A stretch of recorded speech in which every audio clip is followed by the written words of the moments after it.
Welcome and thank you for being here today for our big announcements. We have many speakers today, and then we'll be taking questions from members of the press.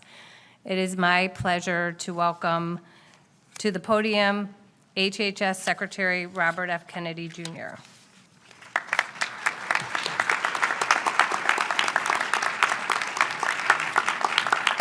Good morning, everybody.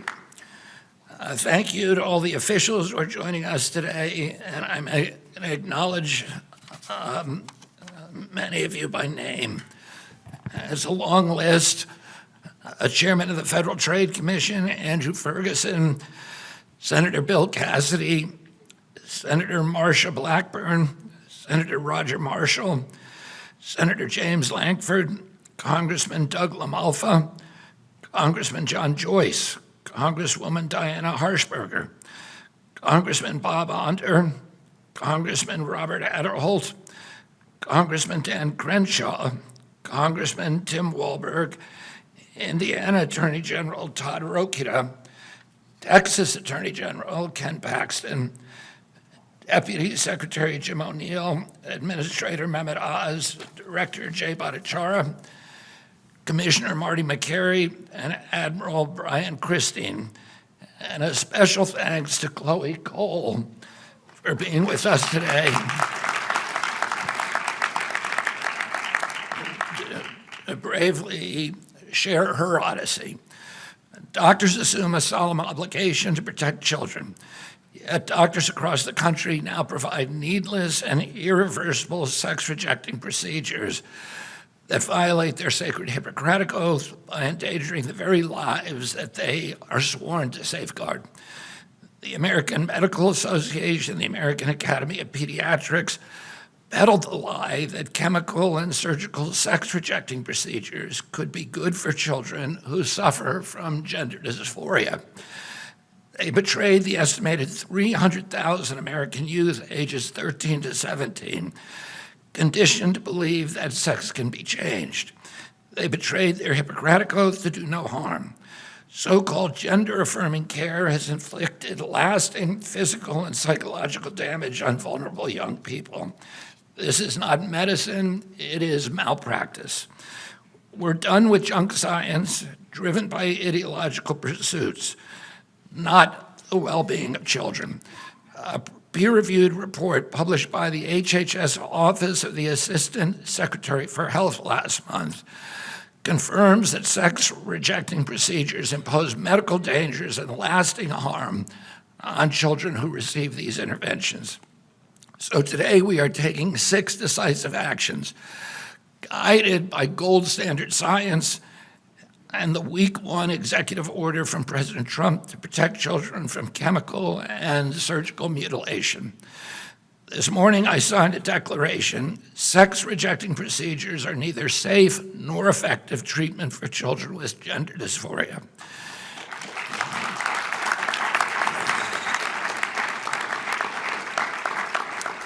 These procedures fail to meet professionally recognized standards of care.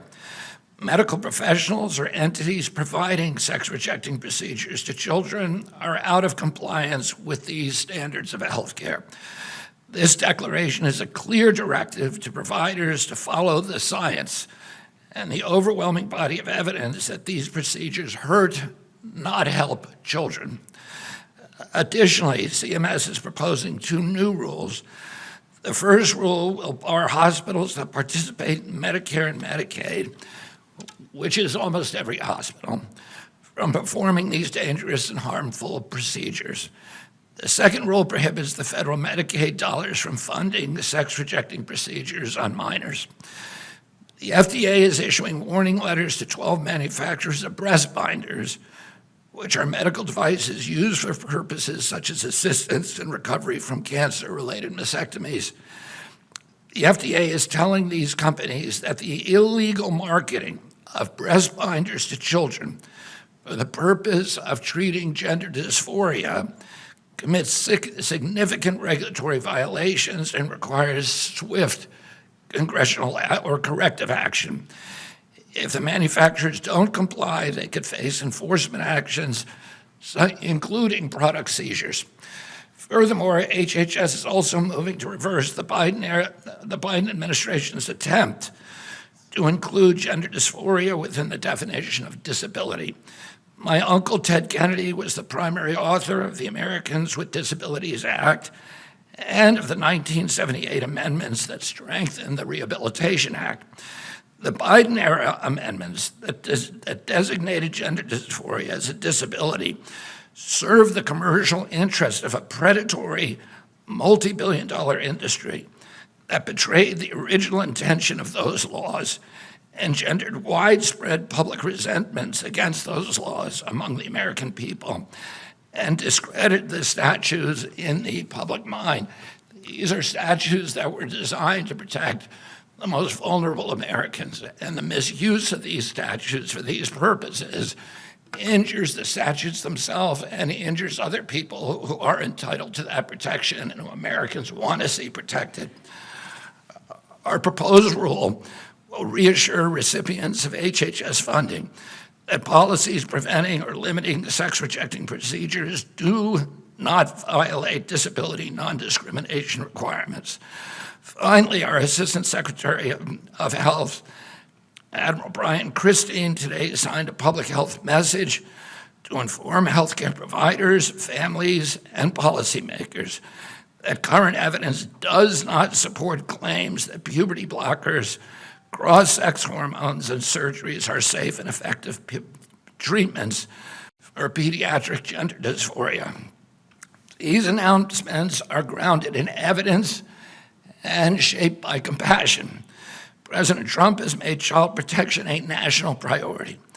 The Make Our Children Healthy Again strategy demonstrates that commitment. Sex-rejecting procedures rob children of their futures. The Maha Commission strategy report calls for an end to over-medicalization of our children. Unnecessary medical interventions drive big money interests that push sex-rejecting treatments. Today's revenue for sex-rejecting drugs and surgeries in 2023 were estimated in one study to exceed $4.4 billion and on track to exceed $7.8 billion by 2030. One doctor was recorded callously describing sex-rejecting procedures as a big moneymaker.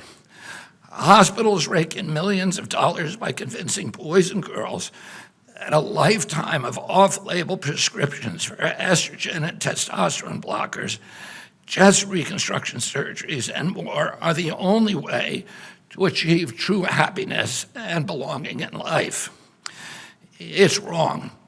The Trump administration will not stand by while ideology, misinformation, and propaganda push vulnerable young people into decisions they cannot fully understand and that they can never reverse. On my watch, HHS will stand for radical transparency and informed consent. We follow the evidence, we employ gold standard science, we honor the moral obligation to do no harm. There is divine worth in every person, and it shines most brightly in our children. That worth commands us to protect them. And as long as I serve as HHS Secretary, this agency will do so. Thank you all very, very much.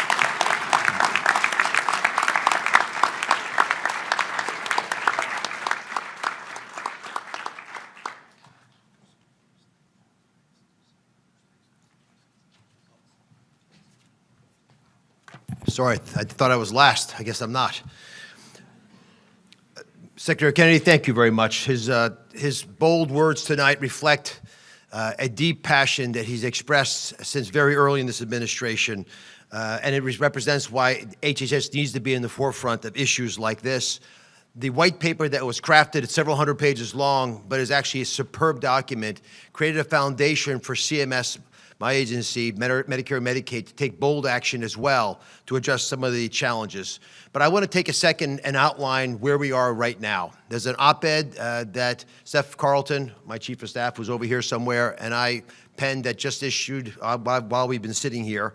and it highlights some of these issues. But of course, it all came out of the executive order of the president protecting children from chemical and surgical mutilation. Simple title, descriptive and accurate in its desire to do just that. And today we will deliver that to the president and to the secretary.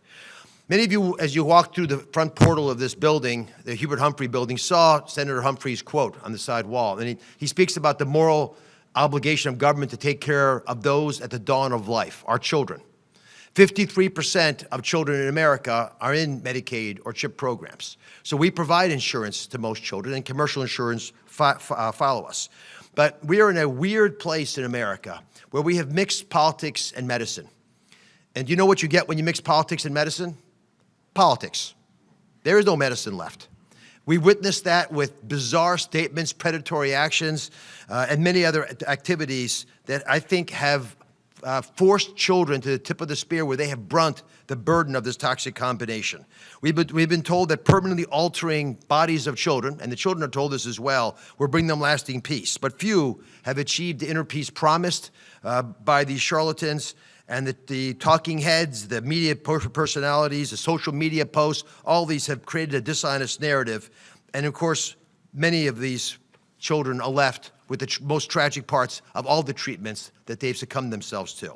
Many physicians as well have been pressured into compliance. The white paper outlines this, with the dangerous progressive ideology that treats children like lab mice. And because often in medical school you're taught to go along to get along, they have not been willing to rear their heads and bravely say what they know to be right, which is that these procedures are wrong. Individuals who question their sexuality are treated by many medical professionals on the fast track, that's what it's called, approach to care, resulting in drastic interventions that merely increase the distress they're already suffering from. Under politicized medicine, people suffer long-term consequences. Let me go through the three major categories. Puberty blockers, reduce bone density, alter brain development, which is a real problem when you're 11, 12, 13 years of age, and disrupt sexual function for the rest of your life, oftentimes. Cross-sex hormones cause irreversible changes, including infertility, loss of sexual function, even cardiovascular issues, as well as long-term endocrine problems. And of course, the surgical interventions where you remove healthy organs, despicable and reprehensible as it is, permanently alter appearances and destroy children's lives. So let's talk a moment right now about the big question. This dangerous fast-track approach in invasive treatment, what it really does is slap a Band-Aid on a much deeper pathology, a much deeper problem, the underlying issue of gender dysphoria. It denies patients the opportunity to be seen for who they really are. The doctor can't look them in the eyes and treat them like a child that's confused and lost and needs help. They become an opportunity. They become eventually a victim. Reasonable evidence-based objections that a child's confusion might resolve over time have been ignored, even though it makes common sense, and it turns out from numerous studies now in Europe to be true. Again, we outlined these in the op-ed. And this is not how clinicians respond to the care of other pediatric issues, but it's how we respond to pediatric adolescent mental distress. And the medically honest approach is to at least start slowly, the least invasive possible, psychotherapy, counseling, including family counseling, evaluation of other conditions like ADHD and autism, and of course, treatment of the anxiety and depression that so often is included with this diagnosis. There's lots of reasons we're having this problem. Social media is obviously a concern. There's been an explosion of discussions within children's groups about these topics. The surge has also been accompanied by healthcare professionals advocating that there's not going to be any opportunity to push a child to think twice about the decision they might have wandered into mistakenly in a whimsical moment. And 57% increase in suicide rates over the last great data we have, which is from the teens, is also a concern, with teenage children bearing the brunt of this. American taxpayers should not have to foot the bill for ideologically driven experiments on our nation's youth, and hospitals that we deem must meet the minimum quality standards of care and safety should not be conducting these experiments when we know so little about what is happening with our youth. Now the important part. For these reasons, and I can go on and on, this document, the white paper that the Secretary commissioned is over 300 pages long, we're taking major steps at CMS to stop a funding process that has led to irreversible medical interventions with two major actions. The first, we're announcing a notice of proposed rulemaking that ends ends taxpayer funding of sex-rejecting procedures for children in Medicaid and CHIP, full stop.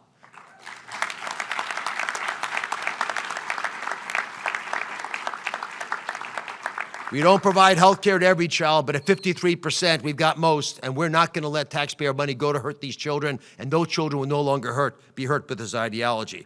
We know that inflicting these procedures on young people costs them and the Medicaid system countless dollars, not just in medical bills, but also all kinds of downstream issues, while providers reap the rewards. Too many providers inappropriately profit from carrying out these destructive procedures, and I'm just going to go through this grotesque laundry list of prices just so you're on the same page with what Secretary Kennedy started teasing at. According to a 2022 JAMA data, so it's very recent, the typical vaginoplasty, a procedure a child does not need, costs $60,000. Shockingly, a phalloplasty, the creation of a penis, costs, on average, in America, according to this data, high quality, $150,000 per child. I do believe, with doing some work, that these prices have continued to increase with increasing manufactured demand. And I must point out that the creation of a vagina, in that case of a phalloplasty, or a scrotoplasty where you add testicles, that's extra. This is a pathology that has afflicted the medical profession. It is shameful that clinicians have profiteered off this. I do not understand how it could possibly have been tolerated by the leadership of these institutions, but it will no longer be funded. And I can tell you, if they're so diehard desirous of helping children and they don't get paid, the question is, will they do these procedures? And I think we know the answer. The second big thing, that's $250 million over the next decade of savings to the taxpayer, but that's irrelevant to this issue compared to the harm to the next generation, to our future, because kids are always our future.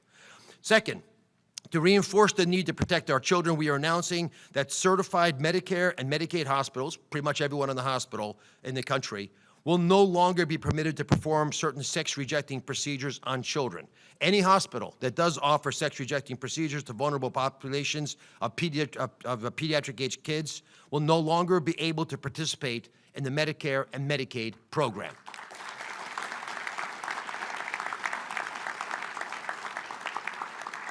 We want our hospitals returning to healing, not harming the patients entrusted with their care, or they're going to pay a very steep price. These actions are part of an all-government effort led by President Trump and spearheaded by Secretary Kennedy to protect vulnerable individuals and genuinely make America healthy again. This is not just smart, science-based health policy. It is our moral duty, as Senator Humphrey mentioned 50 years ago. I'm passionate about this issue. My whole team is passionate about this issue. Secretary Kennedy, God bless you for pushing forward on this.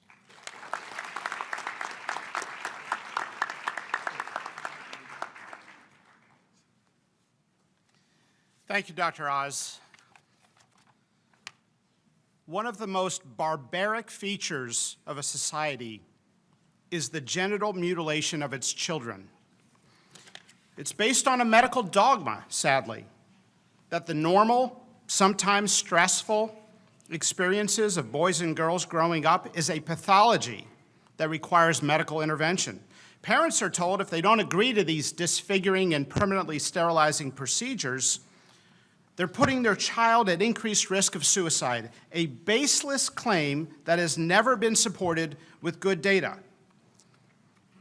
Let's be honest, and I'm going to say what you're not supposed to say. Pushing transgender ideology in children is predatory, it's wrong, and it needs to stop.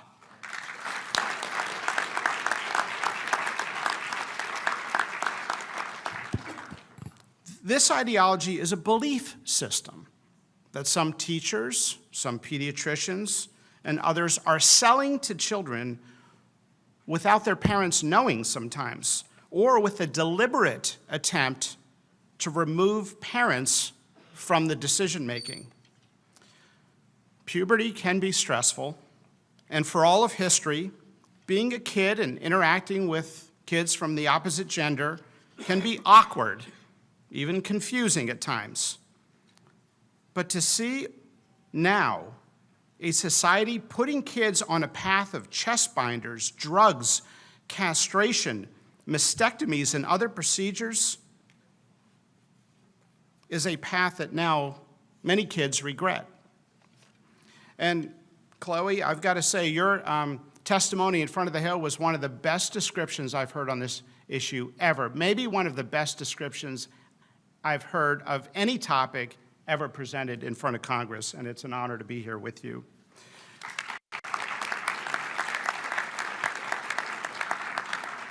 Let me be clear about something, and this is an important distinction. Sometimes it doesn't get mentioned. We're not talking about medically treating kids with a biological basis for differences in sexual development, what used to be called intersex. We're not talking about children with 5-alpha reductase deficiency, Klinefelter syndrome, Turner syndrome, or other sex chromosome abnormalities. We're talking about an ideology that is supported by flawed science that every child as young as 4 years of age should pick from an array of genders. We've got high schools now where half the kids don't identify as a boy or girl. What's going on? To American hospitals and clinics, do not ask parents to leave the room in order to sell your transgender ideology to America's children.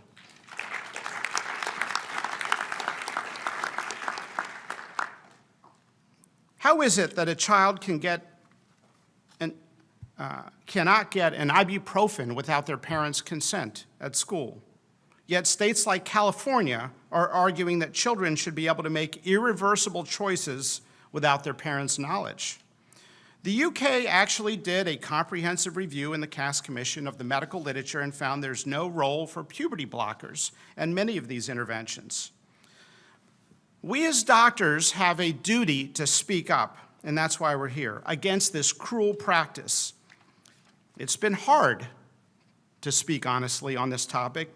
Many in academia who have challenged the dogma have been railroaded, dismissed, fired, or labeled in a form of modern-day McCarthyism. Just ask the former Brown University professor Lisa Lippman, whose research suggested that transgenderism was a socially contagious condition. Brown University persecuted her and did not renew her contract. And this is the story of many academics that are trying to speak common sense to this insanity. Let's stop with the labeling and let's have an honest conversation about what's best for America's children. Today, the FDA is taking action. We are sending warning letters to 12 manufacturers and retailers for illegal marketing of breast binders for children for the purposes of treating gender dysphoria. Breast binders are a Class 1 medical device with legitimate medical users, such as being used by women after breast cancer surgery. And these binders are not benign. Long-term usage has been associated with pain, compromised lung function from atelectasis collapse, and even difficulty breastfeeding later in life. The warning letters will formally notify the companies of their significant regulatory violations and require prompt corrective action. And I want to say thank you, President Trump, for signing the executive order to have us look into this. Thank you to Secretary Kennedy for speaking directly to this issue, to Mehmet Oz for finally ending government-funded sex transition procedures in the United States, to Jim O'Neill for his leadership, Brian Christine, Jay Bhattacharya, to Chloe for sharing her personal experience, to the entire team, to the many members here, Senators Marshall, Cassidy, Langford, Blackburn. You've taken risk and stood up on this topic and stood for what's right. Congressman Wahlberg, Adderholt, Harshberger, Crenshaw, AG Paxton. It's not easy to speak up on these issues, and you've done it at personal career risk. Thank you for speaking up for American children. It's time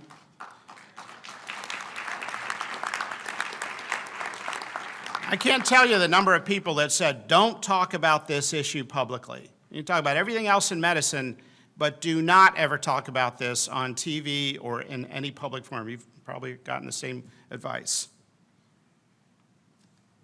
But we're going to keep fighting for American children.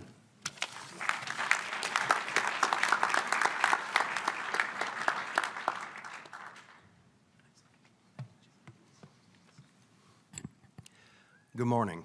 I'm Admiral Brian Christine, the Assistant Secretary for Health at the Department of Health and Human Services, and I have the privilege of being the Senior Flag Officer in the Commission Corps of the United States Public Health Service.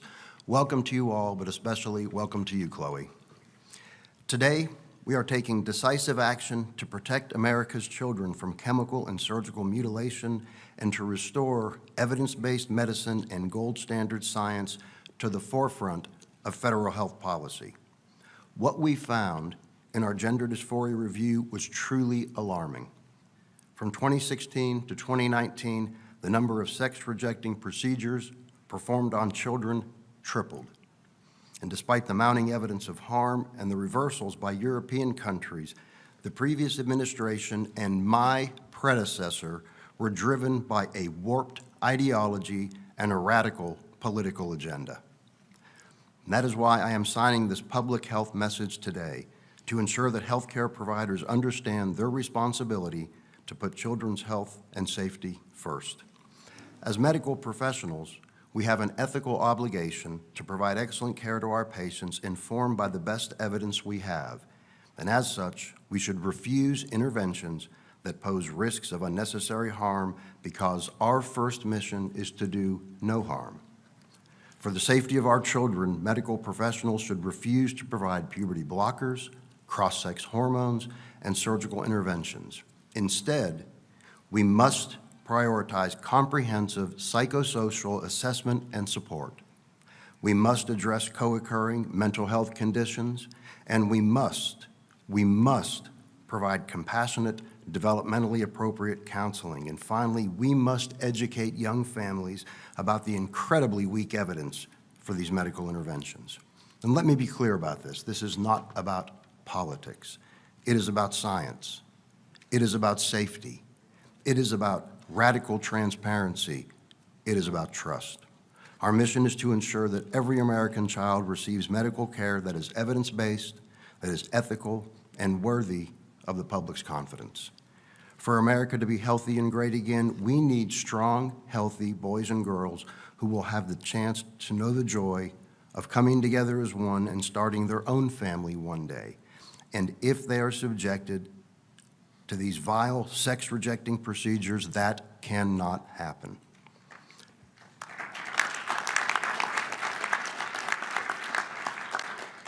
Protecting our children's health and their future is good medicine. Protecting our children's health and their future is our moral obligation. Today, I am offering the opportunity for every medical professional to absolutely reject harmful, irreversible procedures on minors and instead to prioritize medicine that puts the health of America's children first. All of us on this stage will continue to be guided by gold standard science, a dedication to radical transparency, and a commitment to truth. President Trump and Secretary Kennedy will stand for no less. Thank you all for being with us today. God bless President Donald Trump. God bless Secretary Robert F. Kennedy, Jr. God bless all of our vulnerable children who suffer from gender dysphoria and their families.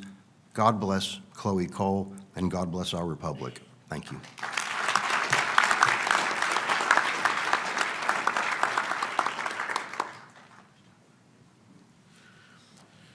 I'm Dr. Jay Bhattacharya, the Director of the National Institute of Health.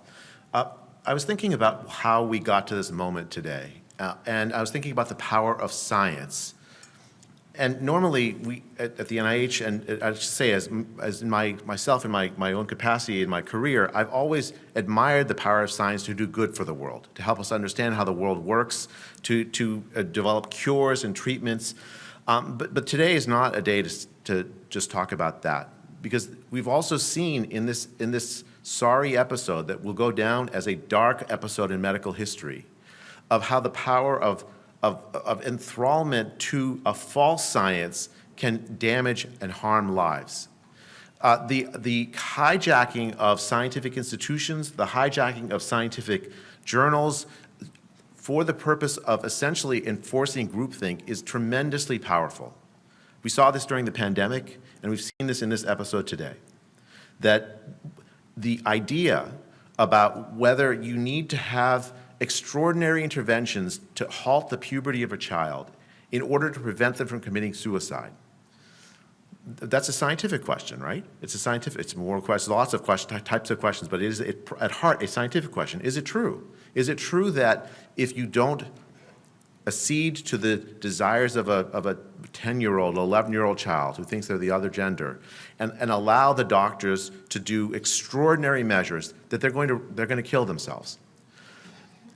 The idea behind all these procedures was a false idea propagated first by science, by scientists, essentially asserting that the evidence that the answer to that question, yes, if you don't let your child transition, they're more likely to commit suicide, that the answer to that question is yes, when in fact there was never any solid scientific evidence for that question. The 300-plus page HHS report, the report that was done in the UK, the CAST report, the Scandinavian reports, all those came and looked at the scientific evidence, and they all came to the same conclusion, that the scientific evidence that the answer to that question is yes is incredibly weak. And so the question is, why did it take so long? Why did it take so long, and how did the first idea come in the heads of people to assert falsely that there was strong scientific evidence to say that you must transition your kid or else they're going to commit suicide? I mean, those are haunting questions for me as the director of the National Institute of Health, because the key idea in science is that when there are extraordinary claims made, you have to question them. Even when you have ideas that are well established, you have to question them. And yet what happened was that there was essentially a groupthink that prevented excellent scientists from speaking up when they should have.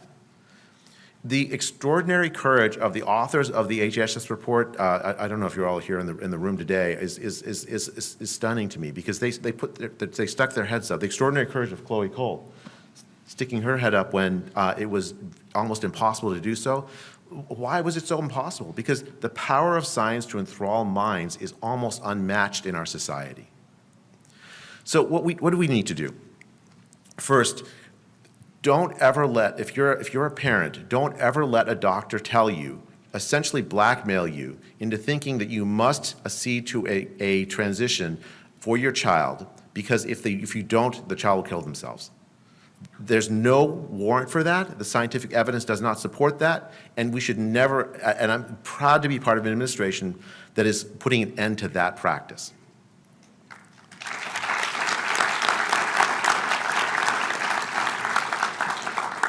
Second, this is the policy announcement. As the director of the NIH, we have ended our support for research in support of of gender transitions. But now there have been activist courts that have prevented us from getting rid of all of our portfolio of it. But by the end of this year, that's all going to be gone from our portfolio. It was junk science to begin with, and we will not continue to support it.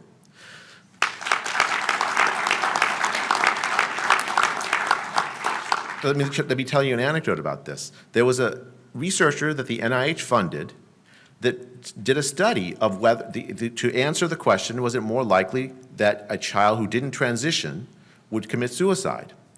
That researcher found the answer was no. But because the researcher's ideology was so enmeshed in this, because if the answer is no, that means she might get canceled, she refused to release the study, refused to release the data. And we at the NIH have got the data from this researcher and made it available for other researchers to do replication studies and work on. I'll tell you, I think to me that is an absolute violation of what it means to be a scientist. When I find data that disagrees with my priors, my ideas about the way the world works, I change my mind. Actually, the easiest way to always be right, when you're wrong, you just change your mind. It's very simple. That's the beautiful thing about science. So I made the announcement already about no longer funding this, but But the second announcement, and this is really, really important to me, there are thousands of kids that have undergone this transition, and many of whom regret having undergone this transition. There are thousands of kids that are in mental distress because they've been through this, families torn apart. We are going to fund science to help them, because what I don't want is for the answers to those families to be based on basically no evidence or presumed knowledge that we don't actually have. We're going to do gold standard science to help those families, to help those kids that are detransitioning or thinking about detransitioning, because we have to follow wherever the evidence leads in order to protect children. So Secretary Kennedy, President Trump, if you're listening, and all the distinguished congressmen and senators and others in the room, thank you for your leadership on this issue. Thanks for on the behalf of all the parents and kids of this country. I think we are turning a page in this. This will be remembered as a dark day. Today we'll remember as a bright day, but the episode of the last several years will remember as a dark page in the history of science, and let's pray that we never have to do that again. Thank you.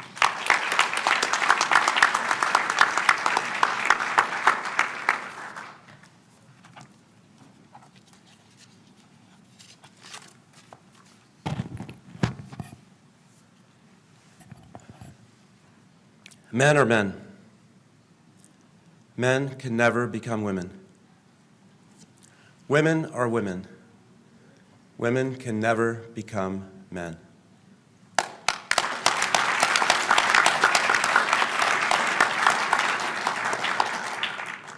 Children are innocent, and they need our protection.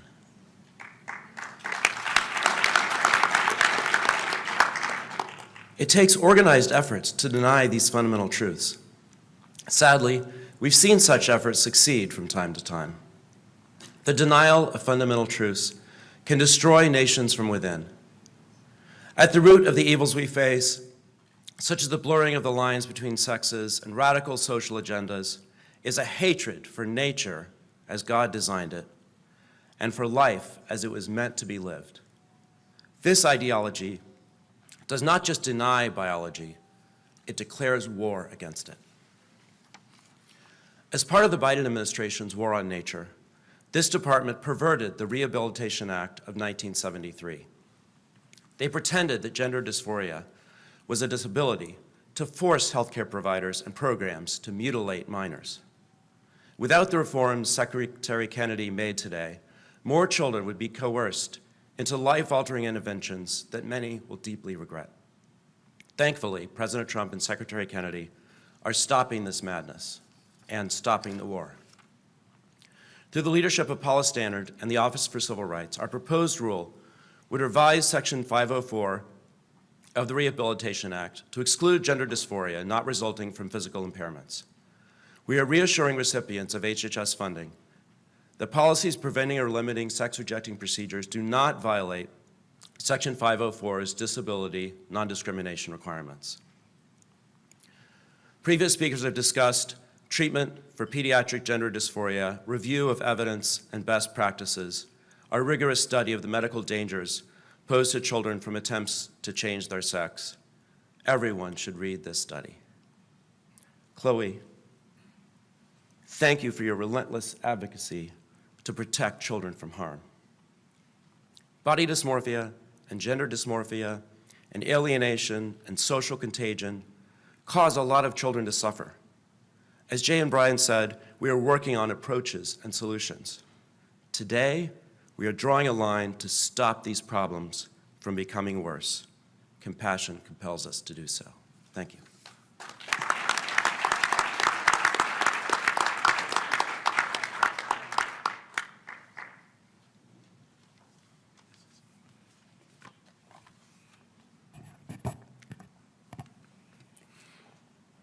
Thank you so much for having me. It's an honor to be here and to be able to speak on behalf of American children whose innocence and health are being compromised, whose lives are being ripped apart by ideologically driven medical experimentation. I represent a community of people who have been harmed by these procedures and yet largely are ignored by the same doctors, the same clinics and medical system that have harmed us. I've become an advocate for protecting children from what is often mistakenly referred to as gender-affirming care, because it is by no means care, scientific medical abuse that violates every tenet of medical ethics.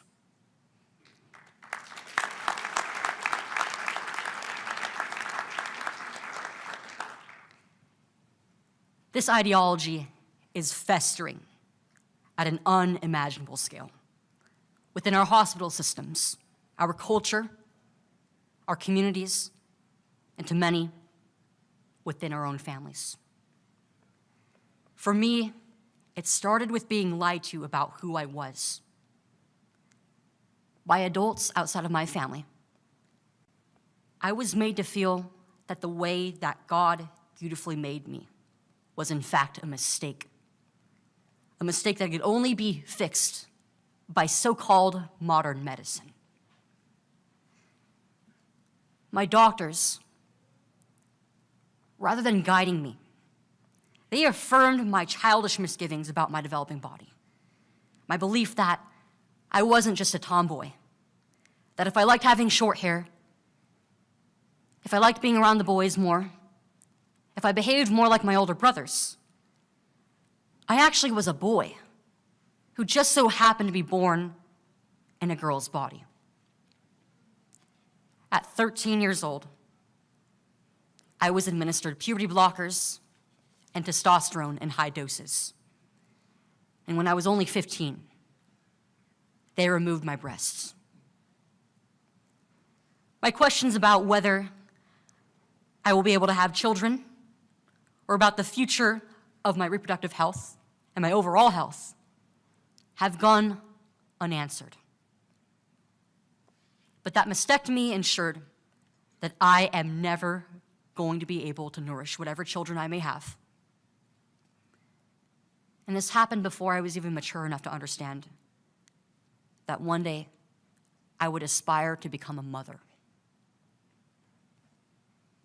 Because of the moral failings of my doctors, I forever have lost significant parts of my identity as a now adult woman while I was still a child. And there are tears that I don't show to the world. There is grief that every single day I carry with me silently. The only thing in the world that makes me angrier is knowing that this is continuing to happen to children all across the United States and throughout the globe. But they messed with the wrong kid.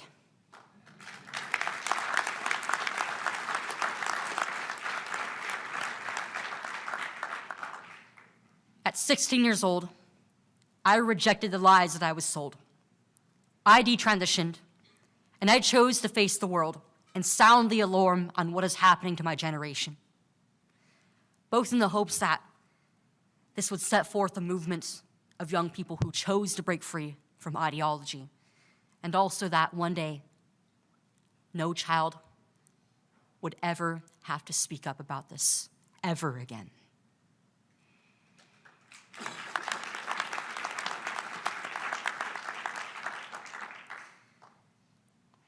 And what this movement has achieved in such a small amount of time is far greater than I have ever dreamed of. 26 states now have passed laws to save children. Laws that all have been upheld by the Supreme Court earlier this year. President Trump has signed countless executive orders to fight for biological reality, to fight for the protection of our kids. My own lawsuit filed by Center for American Liberty is finally moving forward. And of course, the Department of Health and Human Services has been a decisive part in our wins this first year of Trump's second term. With the release of the peer-reviewed gender dysphoria report it has become official U.S. policy that these treatments in children are questionable at best, life-shattering at worst. And this industry needs to be challenged and taken down for the sake of future generations.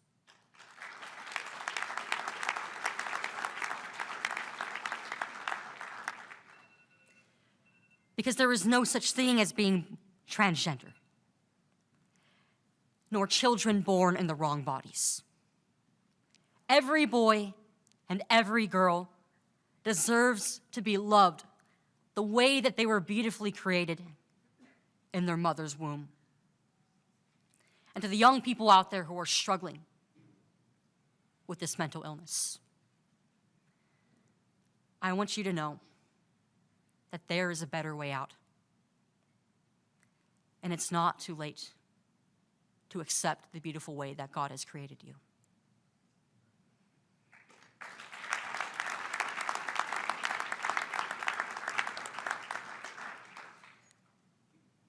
My story turned out to be a success story, but it was only in spite of my doctors and the horrible things that they did to me, to my family. I am only one voice out of thousands of children, but our cries for help have finally been heard. And the Trump administration and the HHS and Secretary Kennedy have done an incredible job this year, ensuring that this abuse is going to cease one day. I am incredibly excited to see the many more wins that we are going to have moving forward in the next few years. On behalf of every single child who once was mistaken that they were transgender, thank you for everything.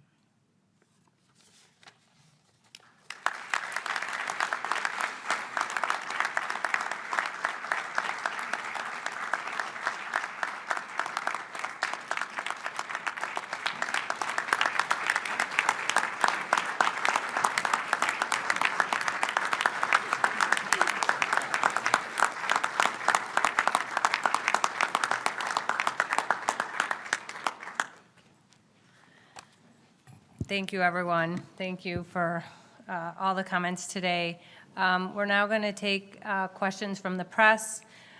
Please keep your question to the reason we're here today. Also, if you can clearly state your name and your outlet, and if all the speakers want to stand up and be ready to answer questions, and then who you'd like to ask your question to.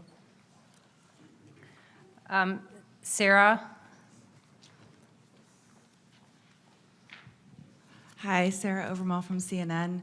I first wanted to ask just if you have a sense in Medicare and Medicaid how much gender identity care was being funded or paid for, but also all of you mentioned in some capacity mental health care resources. So does this go with more support for mental health care and well-being in children? Our estimate, we know in 2023 there's $30 million spent. Our estimate is over 10 years. It would have been $250 million at least. We have mental health care services available. Our challenge, as you know, is enough practitioners in mental health care who can deal with these issues. Jay Bhattacharya's important work at the NIH is going to help us address what we should have always been searching for, which is the underlying emotional issues driving a lot of these behavioral changes and better ways of treating them. And I'm confident that with the money that we save, we have plenty of resources, but we had them anyway to deal with this problem the right way. Putting a Band-Aid on this problem using aggressive surgery and chemical approaches was never wise.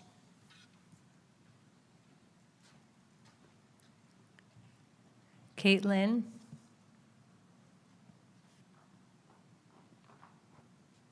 Hi, this is Caitlin Richardson with the Daily Caller News Foundation. My question is, do you think that we need medical billing codes for detransitioners or those who face adverse reactions from sex change procedures? We're looking at the billing code situation.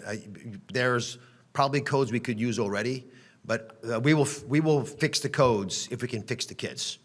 We're not going to math regulations and money get in the way of helping these children. For the same reason, we don't want to allow any of those resources to be used in a perverted way to harm children. These kids, and we've all spoken to this, their prefrontal cortexes are not yet mature scientifically. So condemning them to decisions that they make whimsically at those ages, no parent would allow to have happened. And I believe these procedures will fall in the deepest abyss of dark periods of American history like prefrontal lobotomies represent today. They should be a prehistoric relic that brings shame upon the profession.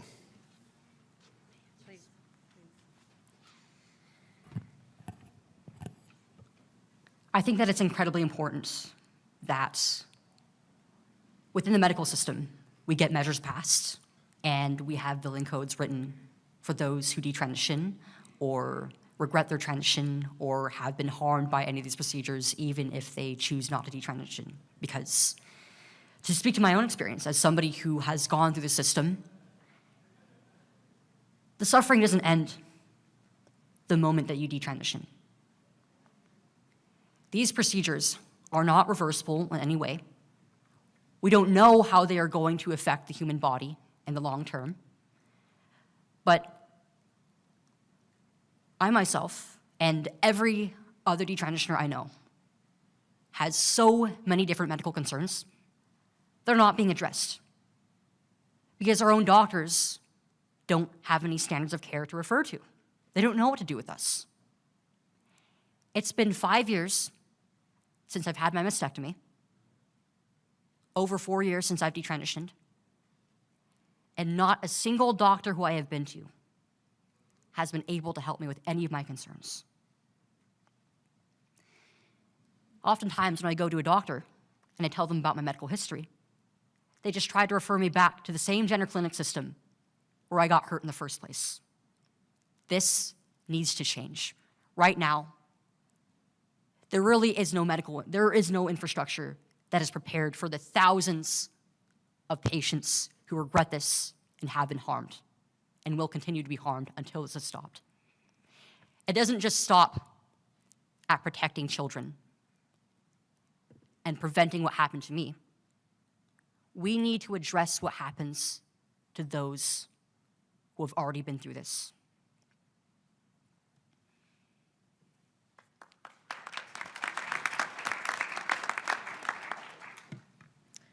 Michael?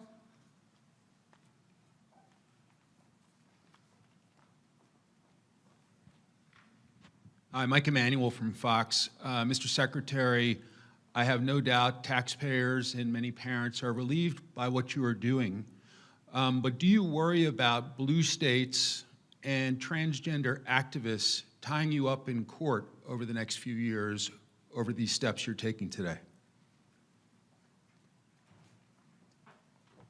I don't worry. I mean, I think that's going to happen. I mean, the number of lawsuits with my name on it right now is almost beyond counting. So we have, we got everything that we do here. We have excellent general counsel. We know what we do, what we're doing is legal. And if people sue us, they're welcome to, but we're going to win the lawsuits. So.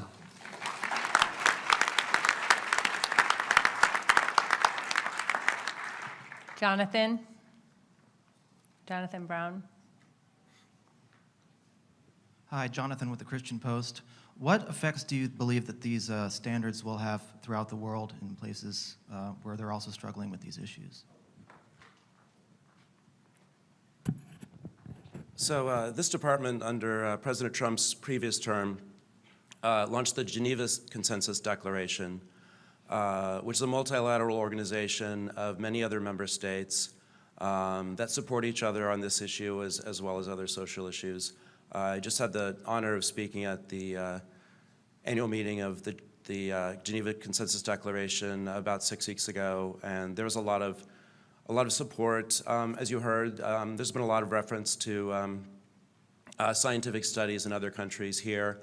I think the report we've all talked about today that was published here will be read around the world and translated. So there is a lot of cooperation between many nations. That's right there.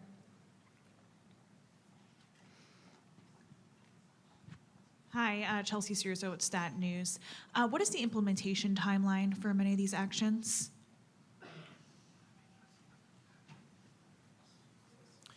The notice of proposed rulemaking generally is a 60 to 90-day period of comment, and following which we will evaluate all the answers, and thoughts, and recommendations we hear and issue our final ruling. For the OCR rule, changing the definition of disability to exclude gender dysphoria has a 30-day comment period, and then we will finalize it. Great, and our last question right there. Thank you. Arthur Jones, II, ABC News. Secretary Kennedy, you made a statement that said these procedures rob children of their futures. How much input did you get from parents and schools and those that are closest to the child? We've had, throughout President Trump's campaign, we were approached by thousands and thousands of people, parents and kids, like people like Chloe, and so we heard a lot from the public. I think the most profound impact on the decisions we have today were taken after we reviewed the science, and we have a 300-page report. I urge you to read it. I don't think anybody can read that science without saying we made a huge mistake here. And this is a disgrace to the medical profession. It's a disgrace to the medical establishment that they let this go on for so long based upon so little positive data and overwhelming data against these procedures. Thank you so much for being here.